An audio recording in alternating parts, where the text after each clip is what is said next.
I ought to start by declaring an interest. First of all, I'm interested in the fact that my name is Jonathan Dimbleby. You may not be.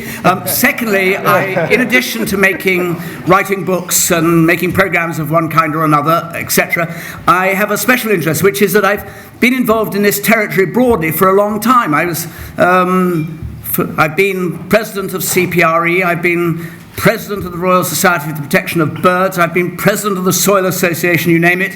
I've been on the council of the National Trust. I've travelled the world and seen uplands, lowlands, desert, forest, the lot. Oh, and there's one more thing. I farmed sheep as well.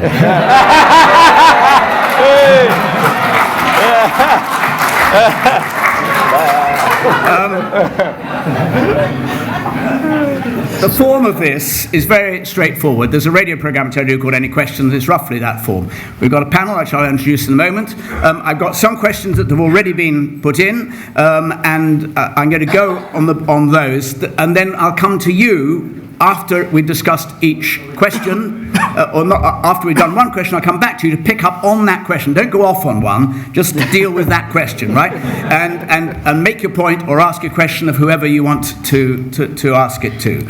So, let me introduce first of all our panel. Starting off on that side over there is Ross Murray, who's the Deputy President of the CLA, Country Land and Business Association, who becomes President, am I right, later this year, Ross? That's right, yes. Yeah. Adrian Phillips has been Director General of the Countryside Commission and is very well renowned as an expert in the question of protected areas. He's chair of the World Commission on Protected Areas. Nick Baker in the middle there is co-presenter, as some of you, if not all of you, will certainly know, the Autumn and Spring Watch series. He lives on Dartmoor and he supports the National Park. How long have you lived on Dartmoor for? 20 years. 20 years, not bad. Maybe a little bit more. Not bad. Kate Ashbrook has been working for over 30 years for the Open Spaces Society, and you're president of the Ramblers, trustee of Dartmoor Preservation Association, and you're a landowner on Dartmoor as well. 17 acres of common land. I knew you'd have an answer. I'm not ashamed, I assure you. And Quite right. George Monbiot, in case you weren't here earlier, is a Guardian columnist who, to my certain knowledge, never knowingly understates his case. We'll go to our first question. I don't know, are you here? Kevin Ball, are you here? Kevin, give us your question. My question relates to that dreaded word planning that we all have to face. Should we relax planning powers in the national parks in pursuit of economic growth and housing? All sorts of pressures of one kind or another. I think the CLA must have a view on this. Ross Murray. We'll have a go at that. I don't think relax is the right word. I think it is develop the planning policies that you've got. You've got two statutory purposes plus your duty. I think ultimately that the duty should become the third statutory purpose, with the Sanford principle overseeing the whole thing. I think, to my mind, that would redress the tension that we all recognise is within the planning system in national parks. I mean, if you think back to what George was saying in his polemic earlier, somehow you've got to try and find an alternative or an additional activity for the farming community if you want to keep them on the land in some way. And that's why it's a well-worn record by the CLA to try and diversify what we all do. We can't rely on sheep or any other sort of farming, and to do that you need to have a mindset of change and allow people to do other things. So it's got to adapt. A specific example, what, turning farm buildings into... Well, traditional farm buildings into economic use, I think is the obvious one. And roads and infrastructure to match that increasing use of the land? Well, you've got to be sensitive about it. You've got to look at each case on its merits, Jonathan. You can't just sort of blanket say that every barn should be developed. There will be field barns in North Yorkshire which are totally inappropriate for development, but then there will be many old farmsteadings on the side of a road, on the edge of a village, which are perfectly legitimate for transformation into something else. Adrian Phillips. I don't think we should relax them, if that's the sort of simple question. These are very precious areas. They represent about 10% and they're subject to huge pressures all the time. So I'm not sympathetic with the view we should relax them, and to take a particular case in point, very different from the one that you're just talking about, Ross, in the North York Moors, which I assume is not coming up as another question. Not at the moment. Where You can give an answer to it, though. it is now. I mean, this is a case where there's obviously direct conflict between park purposes and economic development. The creation of a major potash mine in the North York Moors National Park. I think it's unfortunate that the National Park Committee took the decision they did that allowed it, but I think it's even worse that the Minister didn't call it in for a public inquiry, because that's where those conflicts between conservation and development are going to be resolved. But can I just add one other thing? I'm actually quite sympathetic to Ross's view that we should have a third purpose, which is around the socio-economic role of national parks, but that purpose should be worded so that it is development which helps to pursue the conservation and recreation purposes of the park. Not necessarily the economic development of the land for the uses of the people who own or farm that land, except insofar as it is related to conservation or recreation. If it helps conservation and recreation of the national park and of the community and of the individual farmer's role in that, yes, it should. But that's the bottom line. That's the bottom Kate line. Ashbrook. That's the test. Yeah.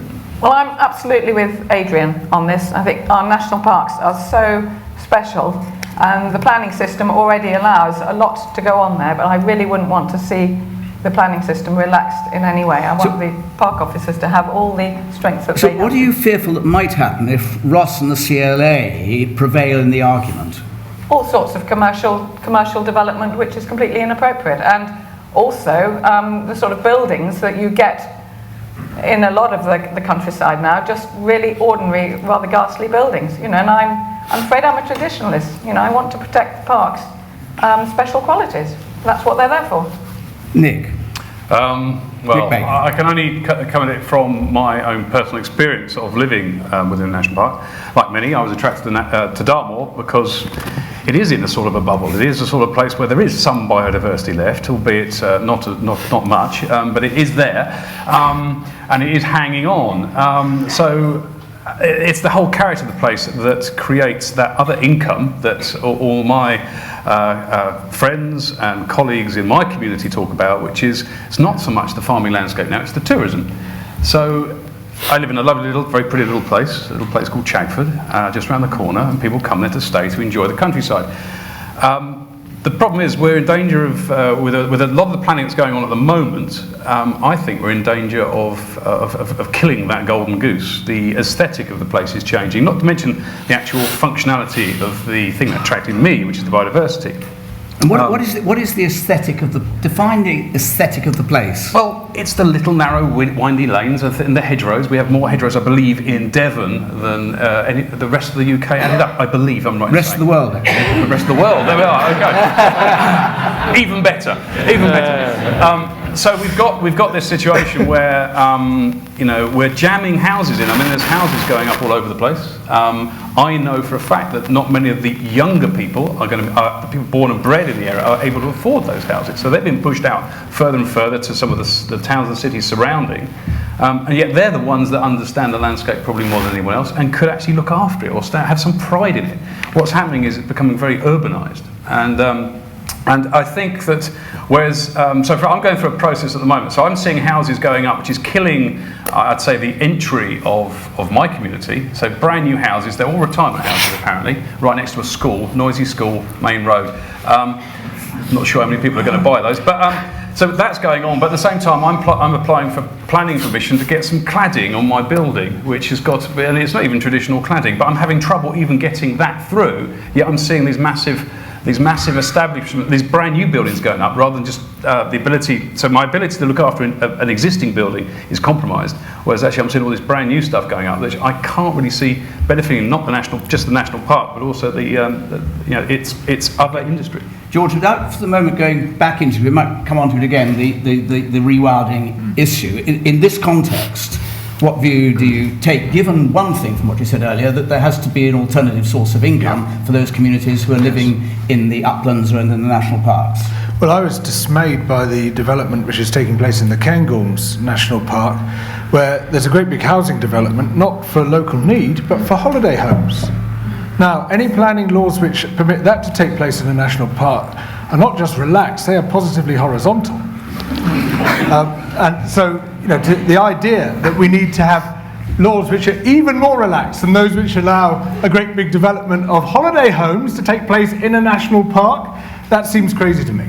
And of course, it's absolutely essential that local people are able to stay in their communities. And when housing is built, and I accept that housing does have to be built, though it has to be very carefully cited and the need has to be established, it should be there for local people, not just for second homeowners and holiday homeowners and people who are using it on a whim rather than using it out of need. So to achieve that, 'cause a lot of people take that view, but to achieve that, do you outlaw, as it were, second homes? Do you outlaw holiday making homes and just say, sorry, this will not be available? And then what happens is the house is built, I've just put this in, the house is built, whether it's in the vernacular or whether it's as Nick doesn't like, the house is built, and then those people want to move on. They want to sell it, they want to go elsewhere where the houses might be more expensive. Who's going to come along and want to buy it? Conceivably, not another housing association or the housing association back, but conceivably someone who can give them some value added. Well, the idea that we'll get to a point of housing surplus where there's not going to be any people wanting to buy those homes is a long way down that road. So I don't see that in the next few decades as being a likely situation where people are not going to find buyers. I think exactly, that's the point, isn't it? They're going to find buyers, but they'll want to maximise their income in order to be able to get a bigger house or whatever it might be. Sure, so what you do is you tax second home ownership. And at the moment, we have a situation where in some local authorities, there's a negative tax for second home ownership. You pay less council tax for having a second home than you pay for having a first home, which is insane. Absolutely crazy. It's an incentive for second home ownership. Any thoughts on this particular planning issue and what we've heard? Because now's your chance before I go on to the next one. All I need is a hand raised and the microphone will come. So right in the middle here and then there. Thank you. If you'd like to declare your... My name's Neville Harris, I'm from the South Downs National Park. The biggest obstacle I see in the planning is George has been touching on it, we can control the development to some extent. We produce houses, we think they're done well, we get 40% so-called affordable housing, which are completely unaffordable by local people. That is the conundrum which we have to try and address. I'd like to know if you've got some ideas how we can do it. Well, maybe some people from here have some ideas. But I'll take this and then we'll come back to that point. How man might address... Yes, I'll come back to you, Ross, in a second. Thank you. George Bisson from the New Forest. I agree with Ross that perhaps our duty should change and become a purpose, because I think it's very important that we foster the social economic, because we are what I term the biggest indigenous species in the national parks, the human beings who live, work and raise families there. So I think it's terribly important, you've mentioned diversification, that you allow these people to actually trade, farm, whatever it is they want to do. And very briefly on the second homes, some of those second homes could be diversification, whereas local people own them for renting out as a diversification and a second stream of income. Thank you. Ross. Can I make a general point about housing and planning nationally? Because I think it impacts on national parks. I'm a great supporter of national parks and a higher level of restriction in protected areas. But it's a national scandal that the planning profession has been asleep on the job for 20 years now. You have seen this extraordinary built-up, pent-up demand. We all know from our basic economics at school that X over Y, supply over demand. You restrict the supply, you put up the price. You put up the price of land, you put up the price of house. And the planning profession and the government, principally local government, has not kept up with the requirement to produce houses. And all it's doing is putting pressure out on rural areas and particularly on national parks. Things like the green belt policy has been absurd for years. Towns should be allowed to grow in accordance with demand. You can't have large-scale development in country areas. I'm against that on a large scale. You've got to see organic growth with cities and towns. Aren't you just pushing the problem away? Because those who live in cities and towns rather like the green belt, even if it isn't very beautiful. They feel protected by the green belt. It gives them a lung to breathe in, to exercise in, etc. And what you're suggesting is that you fill up the green belt and then you can spare the countryside.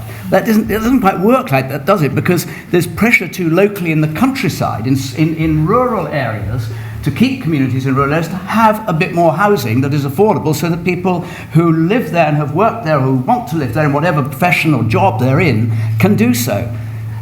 So you're having your cake and eating it, really. Well, no, I think you are, and I think CPRE has been having its cake and eating it, because you've had this diatribe against expansion. I'm no longer president. Expansion against. You've been arguing so strongly against expansion of the green belt that all it's done is put added pressure on the countryside. And the belt is something with lots of notches on it, and every 20, 25 years ago, you've got to let it out a few notches. And so we need a sort of sensible until green there's no belt policy left, just a large stomach of growth. Jonathan, if you take that view, you use up all the brownfield sites in towns. I know there are many more to go, but if you put pressures on the towns and cities in Britain, all you do is multiply the pressure on the countryside. I'm going to go on to a question that sort of arises out of this. Anne Robinson, the Campaign for National Parks. Are you here? You are. Have you got your question with you? Yes, I have. Great. Thank you very much. In developing the Northern Powerhouse, the government and local and combined authorities are focused solely on growing the economy and getting more jobs. Much of the North is a protected landscape with 5 national parks and 8 AONBs. How would the panel make the fantastic countryside in the north the foundation of the Northern Powerhouse's future aims? How would you make the fantastic countryside in the north the foundation of the Northern Powerhouse's future aims? There's a sort of embedded assumption there that it should be the foundation of their aims. But leave that to one side. How do you get the national parks to be relevant to the Northern Powerhouse in a way that is beneficial to both, as it were? What about you, Adrian? Yeah, I rather feared you'd come to me. That's a huge question, Anne, and it's one perhaps that is difficult to answer unless you stand right back and look at the politics of what's going on. I mean, the trite argument would be, let's take George Osborne and take him out and show him the national parks and get him first-hand to understand their importance and value to people in the area. Let's take him out and shoot him.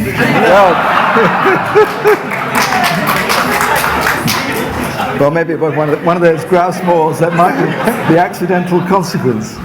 But I wonder if I can sort of, in a sense, answer the question by talking about another area I'm familiar with, which is Gloucestershire, which has just produced, the LEP have just produced their case for greater devolution, greater power to come to the county. And that case is about 40 pages long. There's not a single mention of the environment, the quality of natural resources in the area at all. It seems to be that the drivers of economic development in the LEPs and maybe at the Northern Powerhouse too are just blind to some of the data which, for example, you, CNP, produced, which showed just how much employment was actually generated through the existence of these beautiful landscapes in the north. So I'm afraid the answer is you just have to campaign, you have to keep arguing, you have to keep trying to get politicians to listen to you, and to make the case that these beautiful landscapes are not an obstacle to growth. They are the foundations to a quality of growth that will be much richer for our children in the future. Is there, I'm going back to our question, is there evidence as yet that it will be inevitable, if the powerhouse becomes a powerhouse with the infrastructural links, railway links, etc., that the parks will be under a particular threat that they're not under, that differentiates them from any other of the national parks? Yes, down here. Just hold for the mic. Leslie Roberts, Chairman, Peak District National Park, and the answer to that question is yes, they will. We have Manchester already signed up in the west. We've just had Sheffield City Region signed up in the east. As a national park, we've just almost finished the biggest plantation of native trees in the Longdale Valley. We've just persuaded the National Grid to underground the lines at £1 million a mile. And then right across the middle, Sheffield are going to want to get to Manchester and vice versa, and it will suggest a road. And it will be an infrastructure project, and we will have little or no say in whether it goes in or not through what we've already done. So yes, we will be under great pressure. That is a perfect illustration, isn't it, of the tension that there is between economic development, jobs that go with it, etc., and the beauty of a countryside, whether it's wilded or whether it's not wilded. Any resolution to that dilemma? Has anyone got a resolution to it? George? Well, it's not a resolution, but we need to ask an even deeper question than what Adrian was asking, is what's it all for? What are we trying to aim for with economic growth? And if it's not the greater happiness and betterment and welfare of humankind, then what is the point of it? We shouldn't be having it if that's not what it's going to deliver. And if in pursuing certain aims within economic growth you undermine others which help to secure that happiness and benefit, and if the net cost benefit of that economic growth is that we're all more miserable, possibly because we haven't got wonderful places to escape to, then that economic growth is simply pointless and destructive. Not everything should be harnessed to economic growth. In fact, the wealth of humankind, in the wider sense, is often at odds with economic growth. The very narrow conception we have of the economy and of wealth actually can undermine the great wider wealth that we have, the peace of mind, the tranquility, the beauty, all the things that make life worth living. This sort of drive towards building ever more infrastructure, ever more heat in the economy, that can actually make life an awful lot more miserable.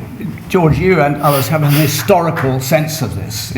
You go back to when the national parks were first created, the areas of outstanding natural beauty, the worries about ribbon development and so on. Economic growth has been a given all the way through.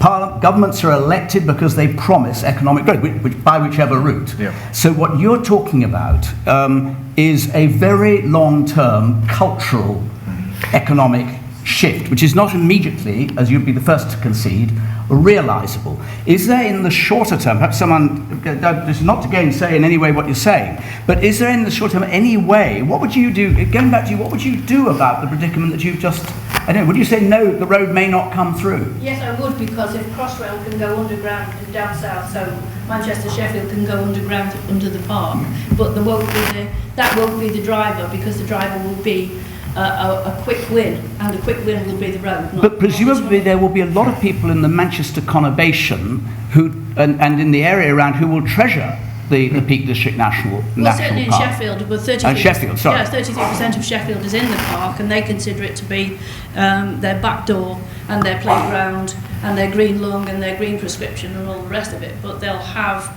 the devil's own job to persuade the moneyed people not to drive that road through. But it will be a campaign. It will be a campaign. Yes, we'll have to have a campaign, but it'll be very difficult for us to do because it won't be a planning issue for us, because it'll be an infrastructure project, and how much we fight against it, I feel that we probably won't make very much headway at all.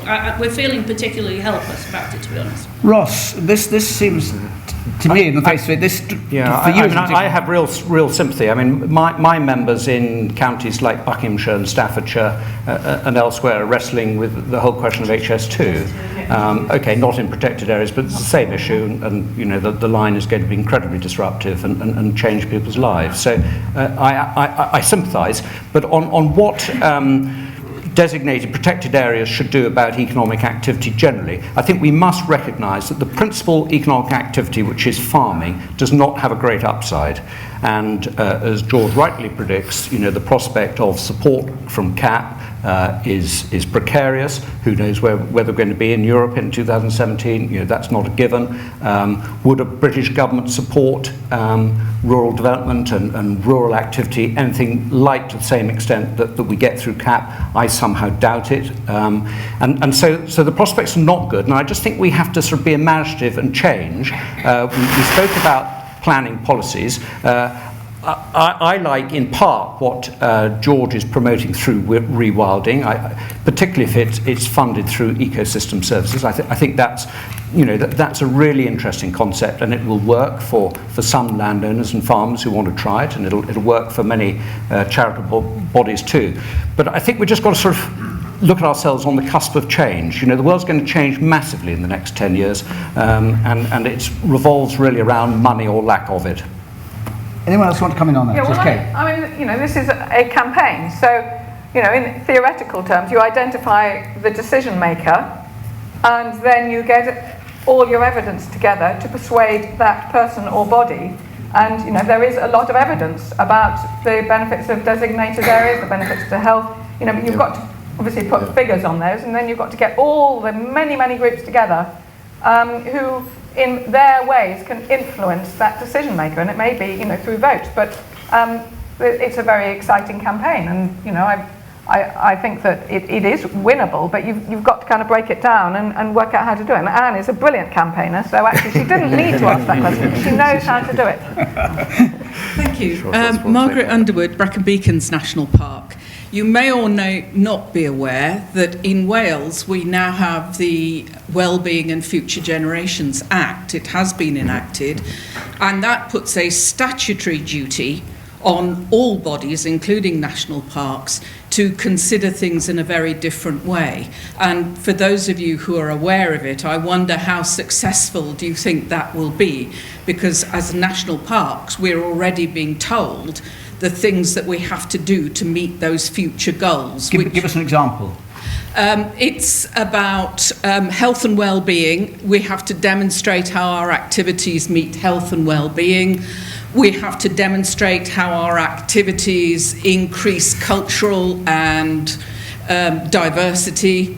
We have to demonstrate how our activities improve biodiversity. So it's looking at the ecosystem services model, but saying out of that, we want Wales to be fairer, to be better in the environment, to be a healthy economy. And we have to now, as a national park, or all the national parks in Wales, have to actually start to look at how do we demonstrate that. And in fact, the work that we do, encouraging cohesion, social cohesion, community resilience, climate change resilience, all of those things, we now have a duty, as local authorities will, to enact that act, to actually make planning decisions. And I'm just wondering how it's going to work, whether or not people believe it's ever going to happen. Nick, you were nodding away with... I was getting very excited there. Zan, isn't it? Yes, when you said about lots of people using the national park, lots of people from Manchester using the national park, it's about how we value the national park. That's what you're basically saying, is that you're only going to win against a railroad or a road. Sorry, you're only going to win against that if people value what's there more than they do getting to Sheffield quick. And this is the big problem that I think George has touched on. In fact, several people have touched on it today already, which is this idea of we've become several generations removed from our connection with the natural environment is gone completely.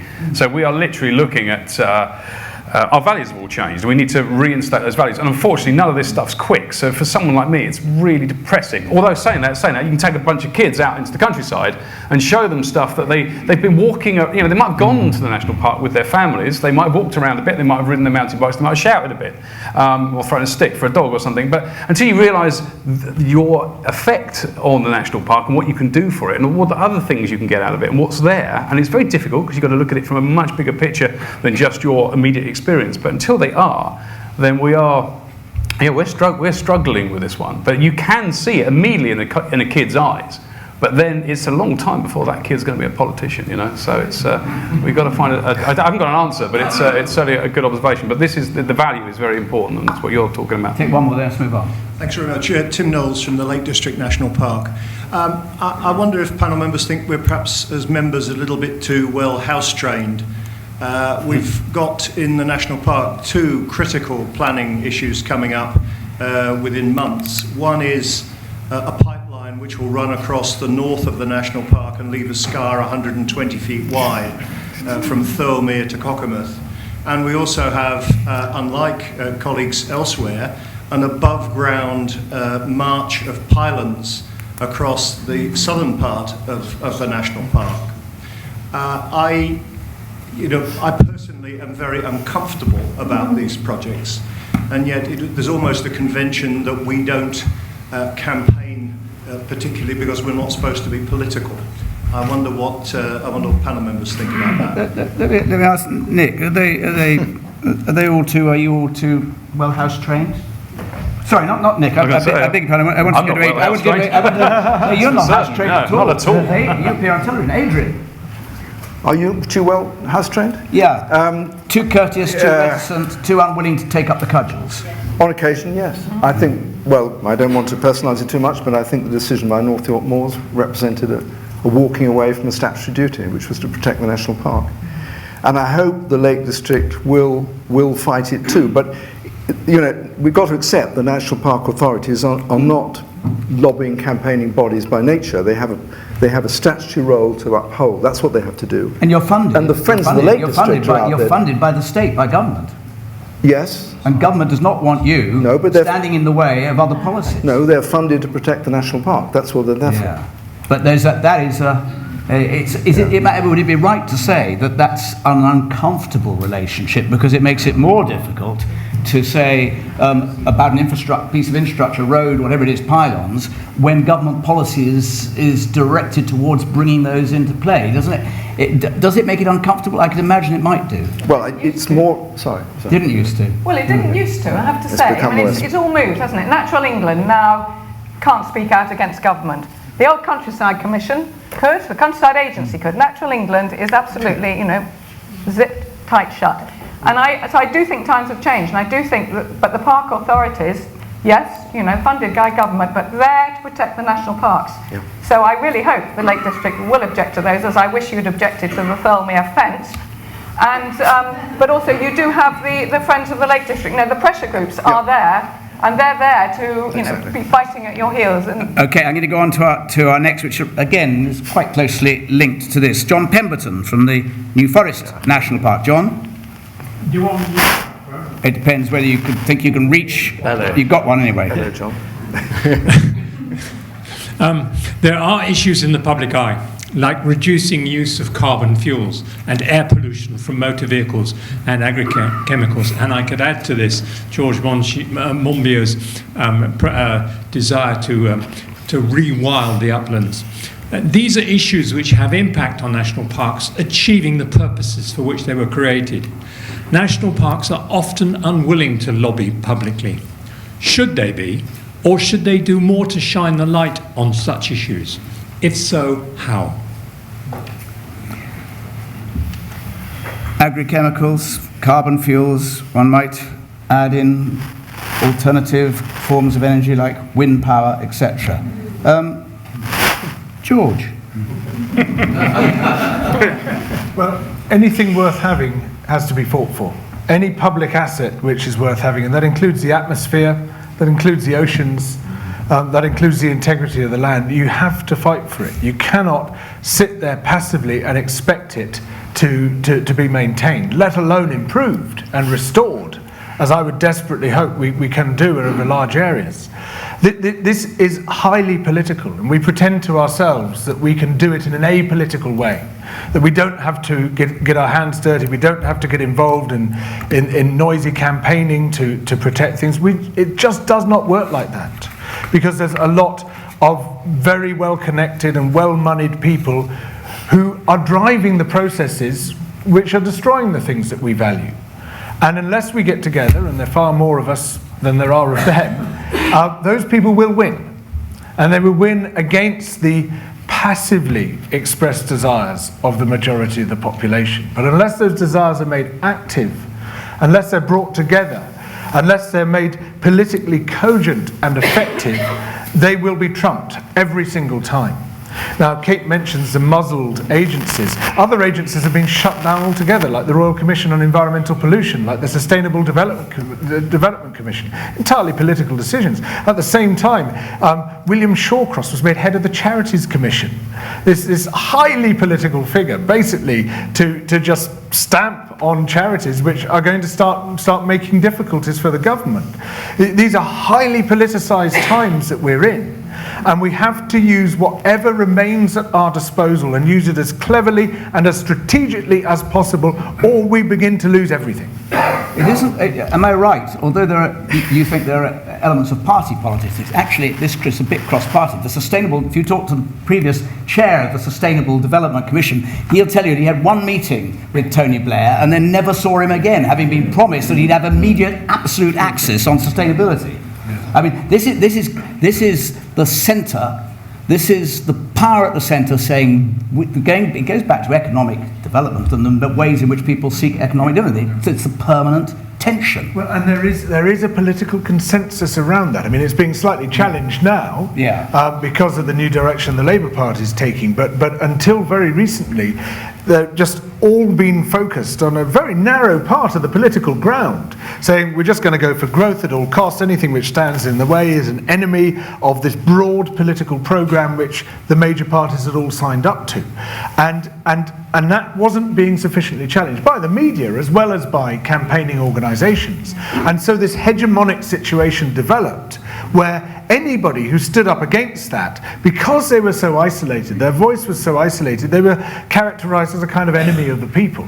Well, we have to make sure that in future voices like that are not isolated. But Ross, a lot of your members who are landowners, they're in business, and you indicated in part from what you were saying earlier on that growth is very important, that the economic growth is very important, and that the environment matters, the rural areas matter, but the growth is very important. So although George says what he says, we have to get together and as it were, if not call a halt to growth, dramatically alter the character of growth. Your members, who you're going to be representing, don't see the world through George's eyes, do they? No, and that's the real world. No, I disagree with that. I mean, I don't think I'm advocating growth in the conventional sense. I'm advocating sustainability of land-based businesses so that they can adapt and continue and afford a living for people who live on the land. That's not the same as the sort of the economic growth arguments which Osborne and the government put out. I think that's very different. Anyone else on this who wants to come in on this issue? Ma'am, down here on the front. No, I was saying ma'am in the sort of way that one does. And although I don't wish to beg the question. Okay, I'm Alison Barnes. I'm the chief exec at New Forest National Park. I actually do think that we have to be positive as well.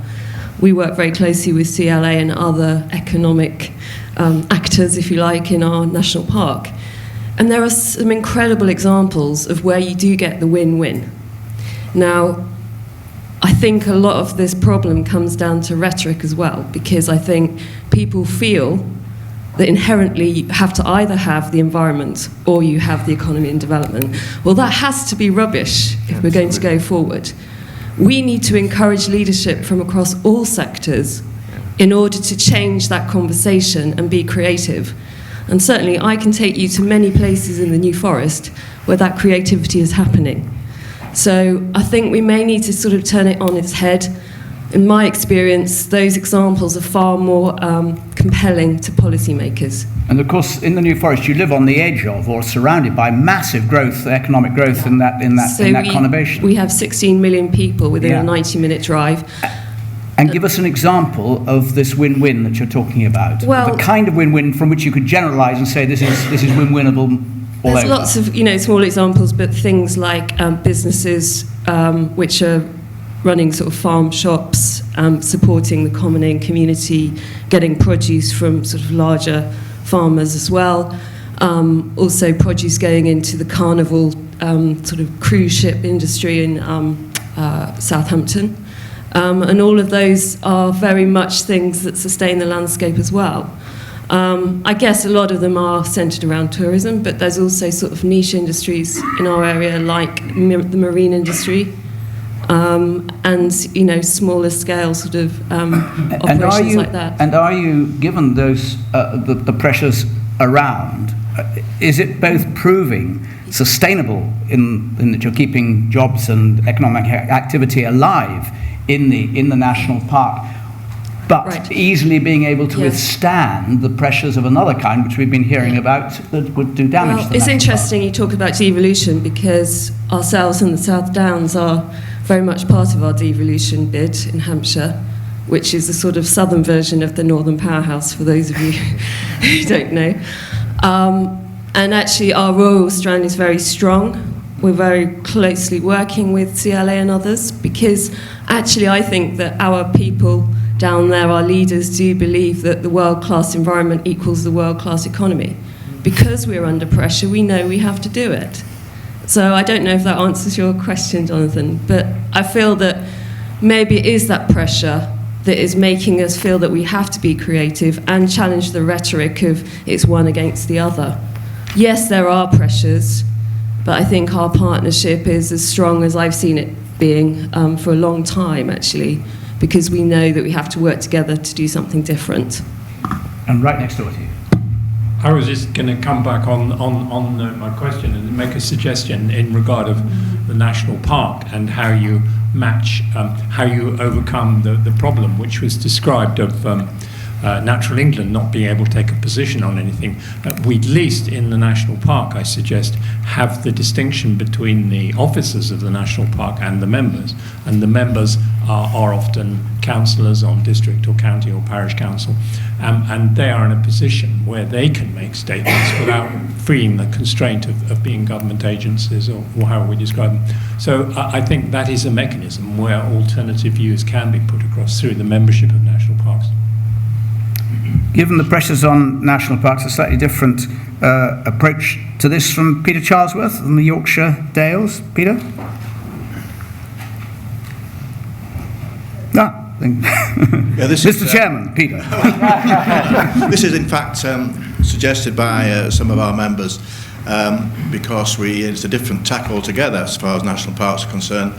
Of course, we had this campaign of Love Your National Parks, which was designed and is designed, and we are designed to encourage people to come to enjoy all that the benefits of the national parks are. However, certainly in many instances, the weight of numbers can harm the national park.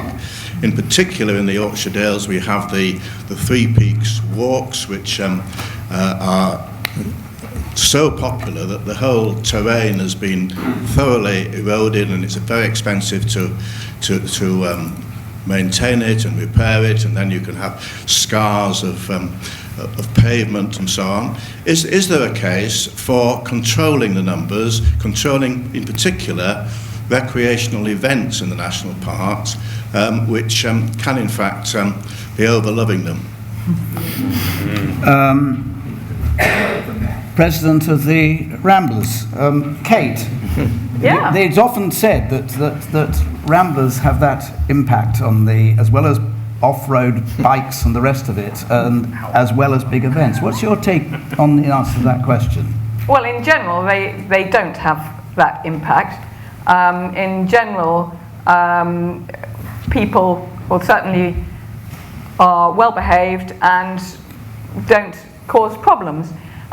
Where you've got a particular promoted route, maybe too many people might use it. Perhaps the answer is to promote other routes and to promote greater freedom to roam. I mean, the CRO Act, Countryside and Rights of Way Act, was a wonderful start in that it got us access in the Yorkshire Dales to a phenomenal amount of land, but in lots of other places, it's very patchy. You go to the South Downs and it's like a paintbrush being spattered over it, and you can't necessarily even get onto that land. So, perhaps we should have a greater right to roam so that the load was spread, and get all the paths in good order and keep all the paths well maintained. Unfortunately, in Wales, they might be suggesting greater right to roam, but it seems to be at the expense of paths, which is absolutely not on. So there's a big row to be had in Wales about that. But the question of recreational events, commercial events, I don't know that the Ramblers has a position on that. Personally, I am bothered about commercial use of paths, just like I get worried about commercial dog walkers who cause problems. It's the commercial aspect that I am unhappy about. Doesn't it bring money into the local economy? Does it? I ask. I don't know the answer. Good question. I don't know whether it does or not. I mean, Does it? Anyone got a thought? Did anyone say it does? Anyone who does think it brings money into the local economy, would you share? Yes, I do. Yeah. There's a hand waving there and a hand waving there, and I'm going to come back to Nick in a second. Let's have the hand there first of all. Yes. Thank you, Jonathan. My name is Mike McKinley. I'm chair of the Lake District National Park Authority, otherwise known as the Sheepscape, following George Monbiot's intervention. Peter Charlesworth brings to light a very important point. We in the Lake District are part of what is known as the Three Peaks Challenge. That is the three highest peaks in the United Kingdom. Unfortunately, it doesn't matter where you start, whether you start at Ben Nevis and come south or start at Snowdonia and go north, we are always the middle. The most popular point from start to go up to Scawfell Pike is a little valley called Wasdale. I don't know whether you know it, I live in the middle of it. It's a beautiful place, and Wasdale Head is a very iconic landscape. It is being tramped to death by the Three Peakers. These, Kate, are not commercial people. These are people doing it for charity, which presents us with an extremely difficult problem. We spend, and Kerry, how much do we spend on fixing the fells? We spend something like several £100,000 a year just fixing the footpaths going up to and back down from Scawfell. So how do you resolve the dilemma? We have not resolved the dilemma. That's how would you? That's the question I'd like to put to the panel. How would they resolve the dilemma? Do you have an idea yourself? Not yet, no. Right. Well, there's a dilemma. It's slightly different. There's a dilemma stated. Nick, how would you resolve the dilemma? Gosh, there's lots, isn't there? I'd burn all the signposts and well, it takes all the excitement out of the countryside for me. It's like I don't want the signposts telling me to where the beautiful place is. But also these footpaths in themselves cause problems. Is that concentrated amount of footfall in certain areas is an issue. Again, it comes back to the national parks having teeth to be able to control this to an extent. And it's an awful thing because we don't want to control this, because I guess it's somewhere written down that national parks are about accessibility for all at all times. But there comes a point where actually there's so many of us now that actually, these we need to look after, we need to put the welfare of the functionality of the national park, its beauty, its ecology, the people there that live and make a living off the land, that has to come first over all this stuff, I'm afraid to say. I've spent a lot of my life telling kids to go and play in the woods. Go and play in the woods, it's brilliant. That's how I started. That's how I became aware of the countryside. That's why I'm doing what I'm doing. But now, a lesser known aspect of my life is I spend 5 months of the year, pretty much every year, looking after one of Dartmoor's remaining, its rare species, which is a bird called the ring ouzel. And I sit there in various parts of the national park and watch, quite interestingly, how people interact with the countryside.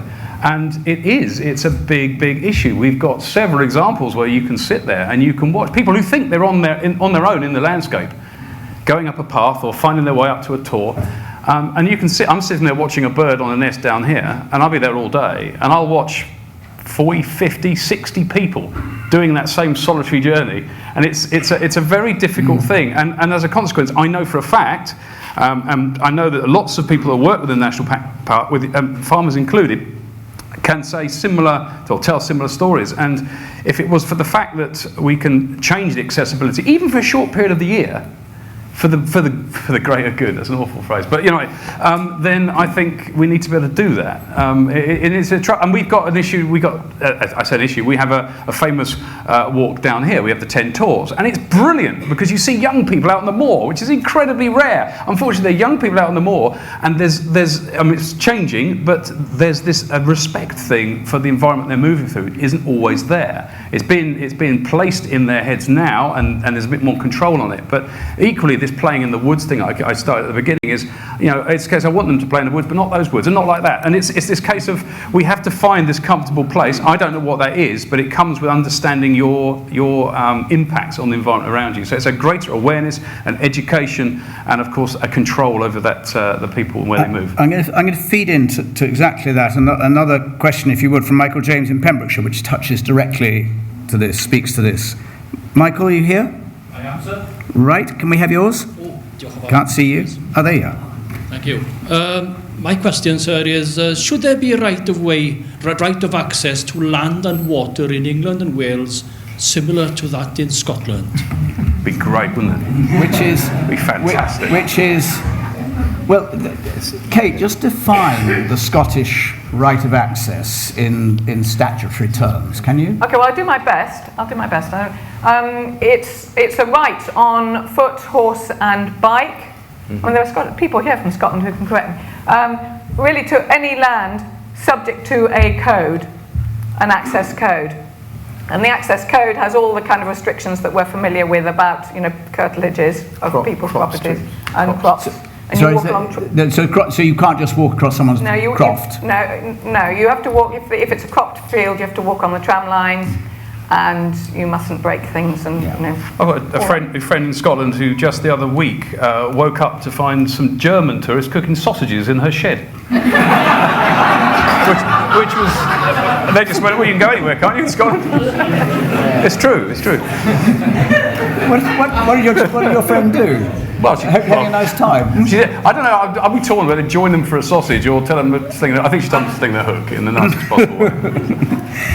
George, you're an egalitarian, founding principle of your being on Earth. How do you deal with this issue that we've touched on of the damage that is done by overuse? And you can put it in the context of Scotland and what should be done here if you'd like. How do you deal with it? Well, I want people in the countryside as much as possible. One of our big problems is alienation from nature, which is as damaging to us as it is ultimately for our protection of the natural world. If you want people to protect nature, they've got to love it first. They've got to love it and know it. They're not going to protect it in the abstract. And as Nick says, our children are monumentally alienated from nature. 50% of children never been to the countryside. That is a terrible thing. So, I understand what you're saying about the path erosion and the rest of it, but to me, in a way, that's a sign of great success. People are getting there, and perhaps it's no bad thing if there is pressure on the natural world, that the pressure's along some very narrow tracks, and it's perhaps not quite so dispersed. Maybe it's a function also of the soil structure not being what it should be. Maybe if we allowed a few more trees to develop, introduced a few top predators, the countryside... I'm not suggesting that, although now you've mentioned it. I can kind of see where you're going with this. Yeah. I was going down another path, particularly, one that wasn't signposted. But it's an interesting proposal. There's mileage there. I think you have to raise it up in one of your programmes as an option. But we've made it too nice and too easy and too comfortable. And if you want to value and appreciate your existence, your part in the world, your size in the world, there's nothing better than sharing the environment with some predators in the nicest possible way. I've been very fortunate in my career I spent time in Katmai on the Alaskan Peninsula, which, for all intents and purposes, reminds me very much of Scotland. It's got plants and it's got animals of all the same things. It's also got some of the intact ecosystem, like there's bears and there's wolves and things.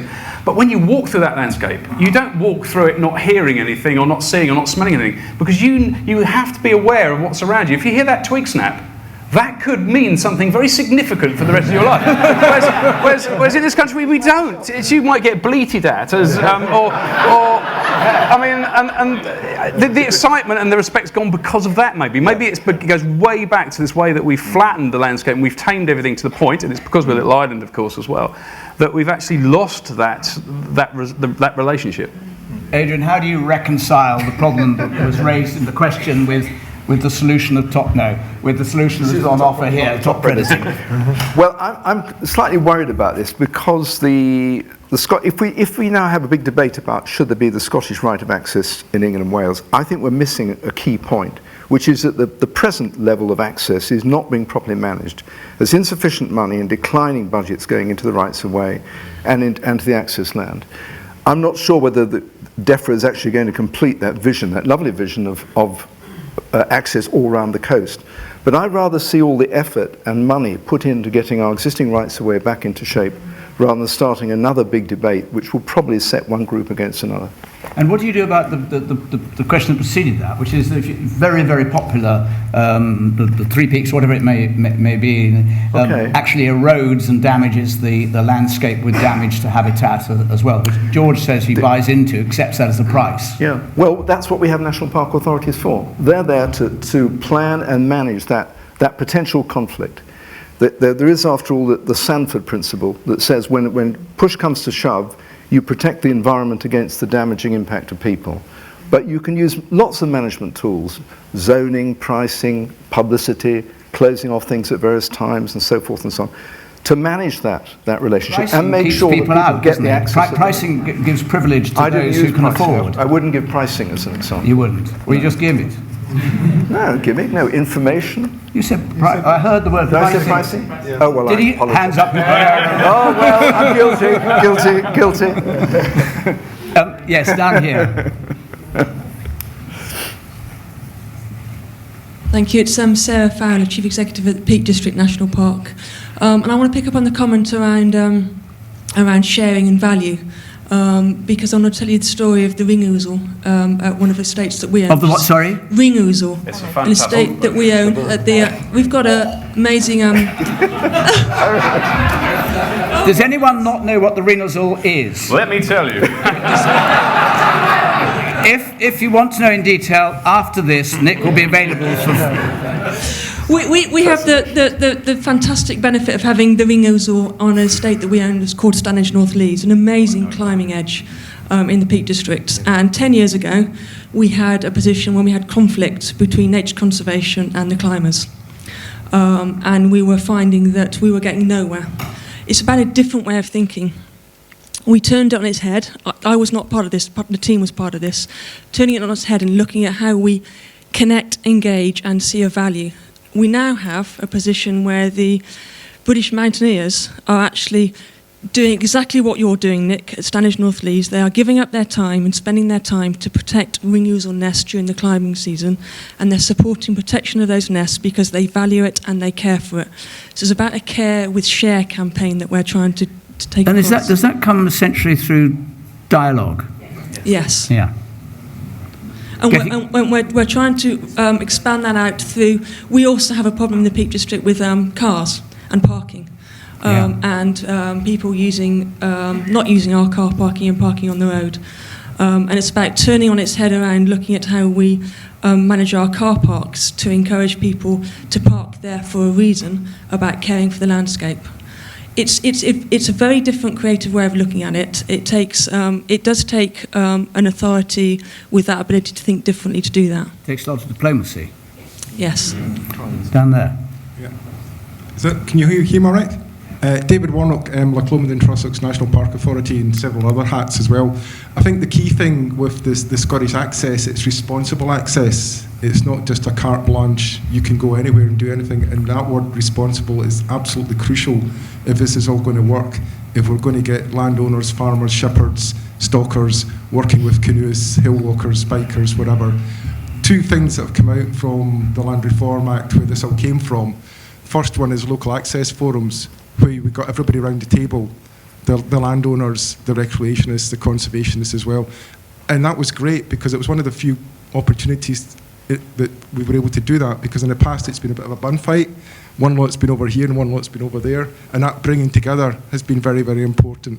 Second one was this idea of core paths plans, where all the access authorities had to produce this plan of all the core paths in their area. That created a huge expectation, because all the people out there were expecting lovely manicured paths that were all going to be trimmed and looked after with signposts, etc. And in the current economic climate, that just isn't the case. So just something to be wary of there. And we'll be around afterwards, so do come and talk to us. Thank you. We are actually having to move on a bit, but we are in fact have this from Robert Milton from Exmoor. Robert? Sorry, Robin. Robin, I feel a bit like a condemned man, really. An Exmoor beef, sheep and pony farmer who's a landowner as well. I did refrain from rushing out and jumping in the lake. We had our tea. Well done, Robin. And I'll have a drink with you. Prince of Wales spoke this morning about the importance of working with the people who manage and farm the land, and ensuring that the millions who enjoy our national parks understand the role that us as landowners, managers and farmers play in it. Do you agree with this message? And if so, what role should the national parks play in facilitating this? Yes, Ross. Well, I think there's a shared endeavour here. I mean, I see myself as part of my community. I'm not sort of detached or different from my community, despite the sort of burden of ownership. I am there working in the interests of my business, but I hope it has a social and an environmental context in which I responsibly steward my land. And I think, for the most part, that's what farmers and landowners do. And I think the national... Sorry, It's your own matter whether are you a farmer or you've got another kind of business, a related business, or what? When you say I, Most of my land is actually let. So I have farmers who I lend my land to, and they run their own farm. George would have your guts for gators, wouldn't he? Well, he would, but I mean, we all inherit different things. I mean, some of us inherit good looks, some of us inherit high intelligence, some of us inherit an argumentative spirit, some of us inherit lots of money from our parents, and some of us inherit land from our parents, and it's not what you've got, it's what you do with it. So carry on with the point we're like. I mean, I think the principal point is that, the national park movement should be a friend to the landowning community and vice versa. We really do need to work together. There are obviously occasional conflicts. And just going back to the discussion we've just had about access, I mean, I think the way to deal with Peter's sort of tensions up in the north about honeypot sites is to negotiate with farmers, find alternatives where a landowner will create a car park and have alternative routes and just try and spread the load. You're victims of your own success on access. You've got the greatest iconic brand for tourism the world has ever seen, and it draws people in. And so I think I would encourage you to work with your landowning community who are part of your community. George. Well, of course we should listen to and respect farmers and engage with them, just as we should listen to and respect and engage with everybody in every economic sector and every non-economic sector. But farmers do get an awful lot of listening to and respect and engagement, and an awful lot of very positive propaganda in the media in particular. If Country File was any keener on sheep, it would be illegal. I think that's a well-honed phrase. That's been used somewhere before. We're constantly told, we have to give farmers this special respect. Now, yes, if we're to give farmers this special respect, we give everybody this special respect. But we're constantly told that farmers have got something which demands more respect than other people. And I don't actually believe that to be the case. The message comes across, farmers are having a really, really hard time, it's a really difficult job. Well, the BBC did a survey of job satisfaction recently, 250 different forms of employment. Farmers came 8th. This is a really great job to do. You're really lucky if you're a farmer. It's a fantastic place to be. And if you own your own land, well, you've got your capital gains tax exemptions, you've got your inheritance tax exemptions, you've got an absolute guaranteed route to wealth for your descendants and their descendants. Land prices have risen fourfold in the past 12 years. Two things. Leave aside land prices for the moment. In that list, how many were there below 8? 242. So it's quite a lot. Yes. Second question, do you accept, notwithstanding what you said about the fact that farmers like life, that a lot of farmers, particularly smaller farmers, have a very difficult time, yet are producing a product which is regarded as very important, if not fundamental? Well, look, almost everybody is having a very difficult time at the moment. And I agree that some farmers are having a very difficult time. There are people on the dole in inner cities who are having a difficulty on a whole other league, orders of magnitude more difficult. Food production? Well, look, if we're talking about the uplands where the sheep farms are, take Wales, for example. Wales, 76% of the land area of Wales is devoted to livestock farming, almost all of it for meat production. Wales imports by value 7 times as much meat as it exports. This is a fantastically unproductive business, which is why it requires farm subsidies to keep it afloat. It tells you that the demand exceeds supply, doesn't it?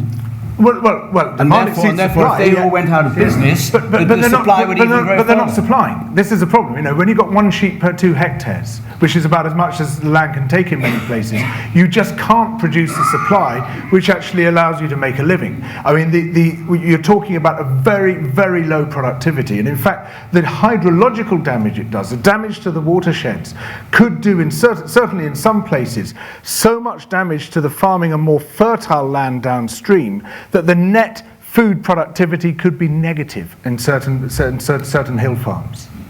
Anyone want to come in on this? Don't come into wilding at the moment, so we might just come to that. But yes, right at the very back there.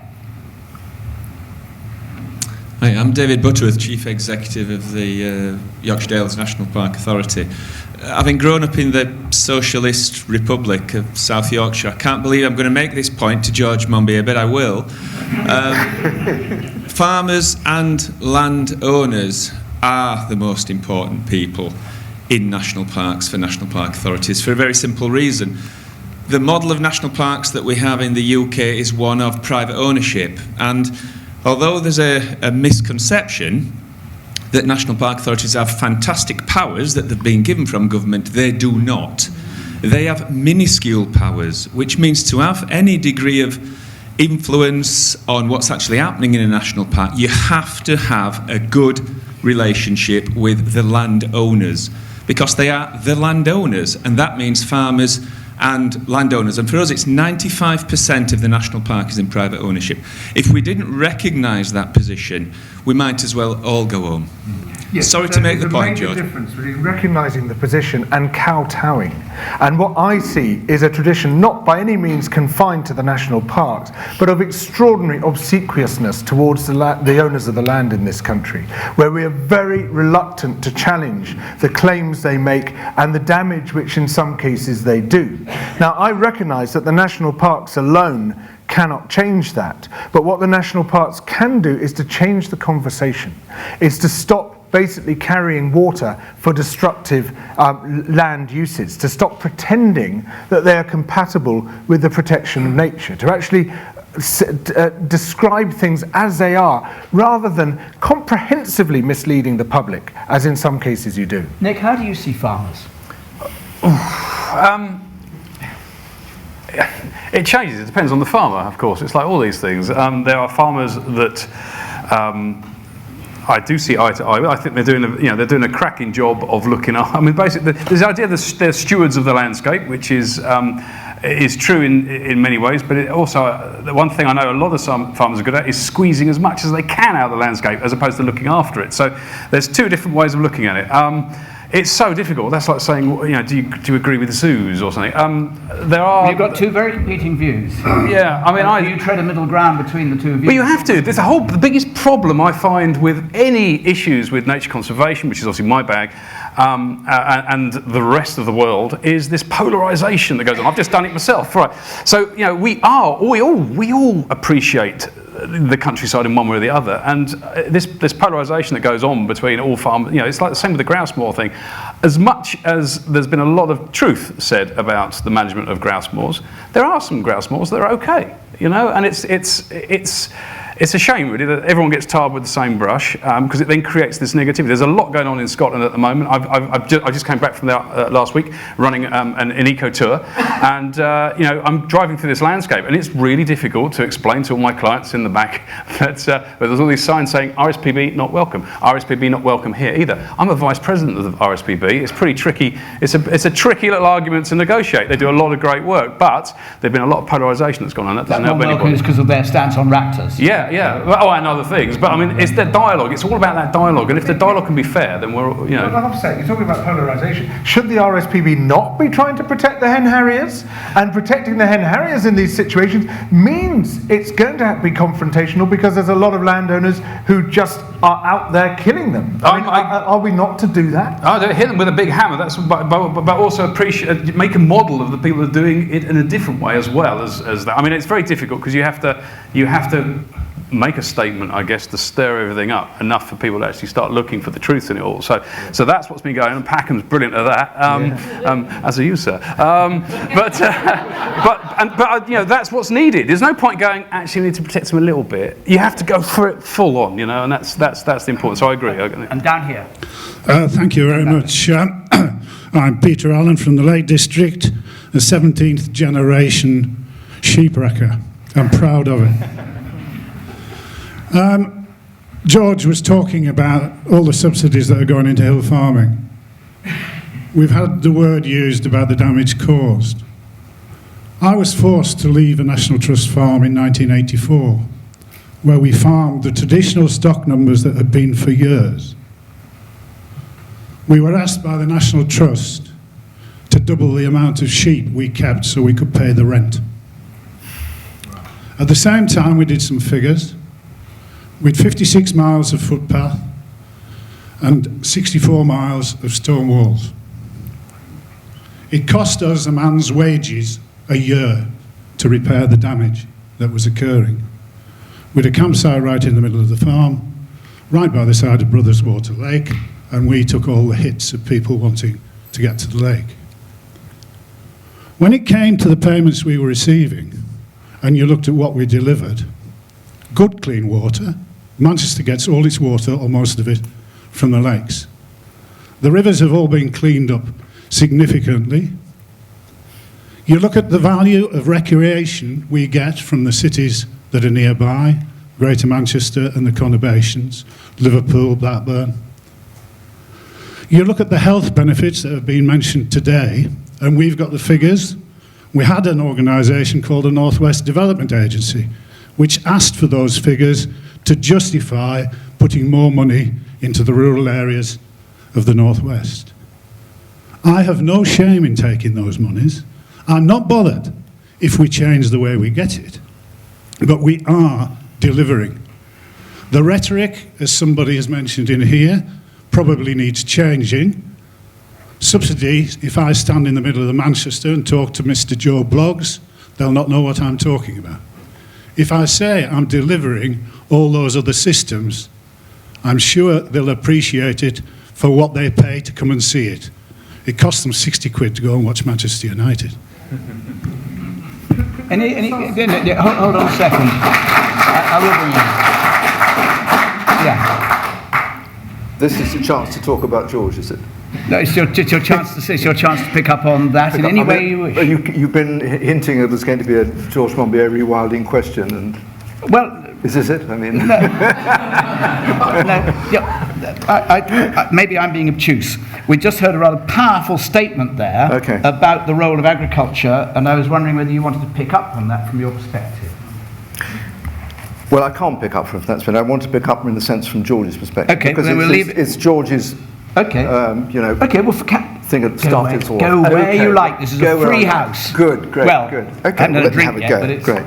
Well, first of all, and he's not told me to say that. You should all read his book, Feral. Really should, because in a way you both oversell and you undersell your arguments, I think.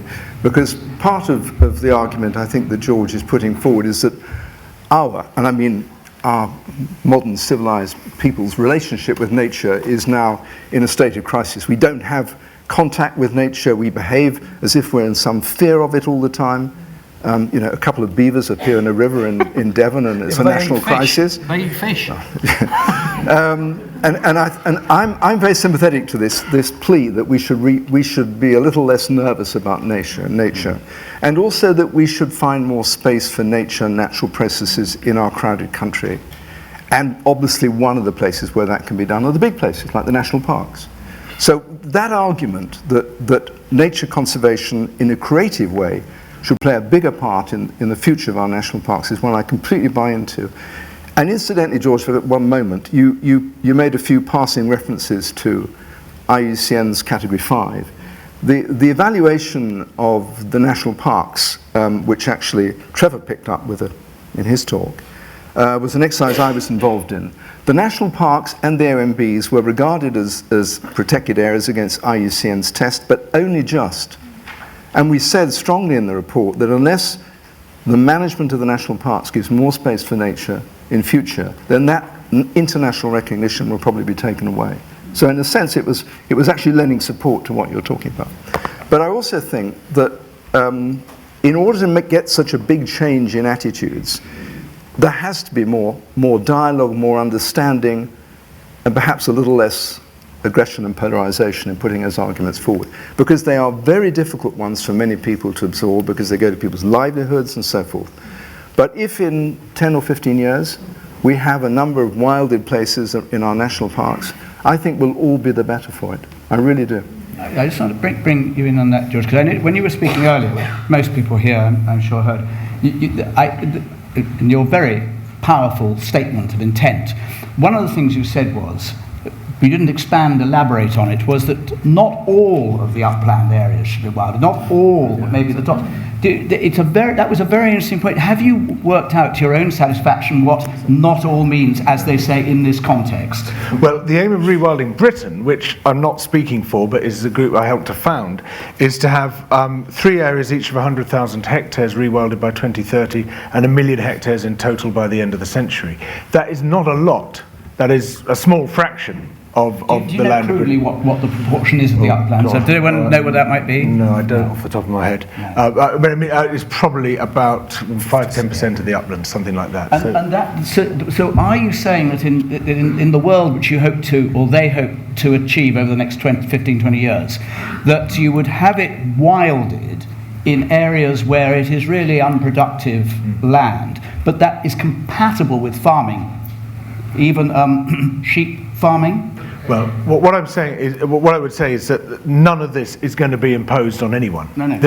What we have to do is to present the case to people so that they want to do it. And I'm not going to be the best person to do that. I'm yet to be headhunted by the diplomatic service.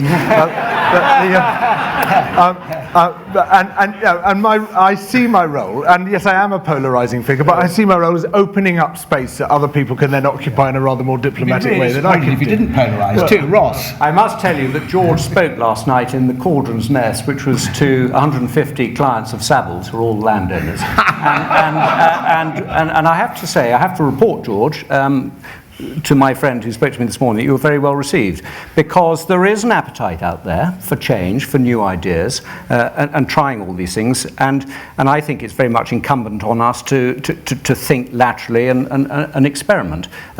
You, as a national park movement, will possibly have to change some of your ideas about what your national parks will look like, because the farmed landscape, which we all know and sell widely, might change. It'll look scruffy as hell for about 100 years, and if you can take a long-term view on it, fine. And finally, 3 times 100,000, that's 3 dukes, by the way.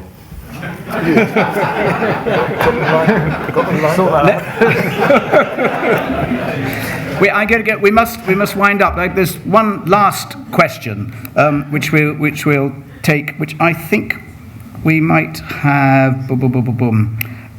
Peter Harper from the Dartmoor National Park, our national park, for those of us who lived here and used this park for a very long time. If the panellists could change one thing about national parks, what would it be?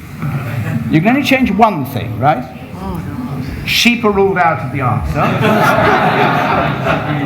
So you can change one thing. And I will go down the row like this. Starting Ross with you. Okay, I'm going to start with the governance issue. I think it's unwieldy to have a planning committee of 24 or 36 or whatever. I think you should reduce the size of your planning committees to 8 or 10 so that they're more efficient and less prone to sort of parochial arguments against development. I've redesigned some of the logos, and I don't want my friends in Brecon Beacons to be embarrassed, but I think that really is so 1950-ish. Anyone from Brecon Beacons want to come back in?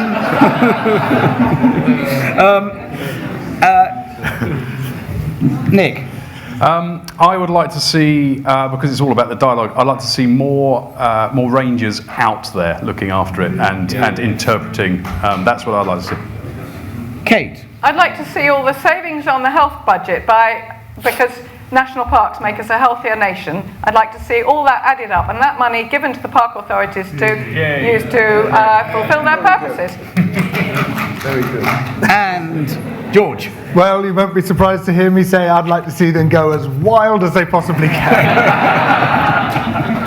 Well, there we do have to stop. We've had about an hour and 15 minutes worth. I've enjoyed it. I hope you've found it stimulating.